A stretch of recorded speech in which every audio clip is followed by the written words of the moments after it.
সজীব দত্ত, প্রধান শিক্ষক, হরিয়াতলা সরকারি প্রাথমিক বিদ্যালয়, বারহাট্টা, নেত্রকোনা।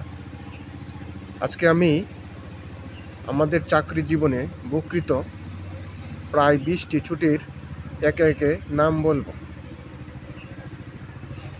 1. নৈমিত্তিক ছুটি।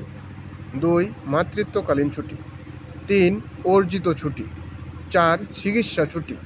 5. অবসরকালীন ছুটি। 6. সংরক্ষিত ছুটি। 7. সঙ্গনিরোধ ছুটি। 8. অক্ষমজনিত ছুটি। 9. অধ্যয়নরত ছুটি। 10. বিশেষ অসুস্থতাজনিত ছুটি। 11. অবকাশ বিভাগের ছুটি। 12. বিভাগীয় ছুটি। 13. প্রাপ্যতাবিহীন ছুটি। 14. অবসর প্রস্তুতিকালীন ছুটি। 15. বাধ্যতামূলক ছুটি। 16. বিনা বেতনে ছুটি। 17. ঐচ্ছিক ছুটি। 18. শ্রান্তি বিনোদন ছুটি। 19. সাধারণ ছুটি। 20. সরকারের নির্বাহী আদেশে ছুটি। ধন্যবাদ সকলকে।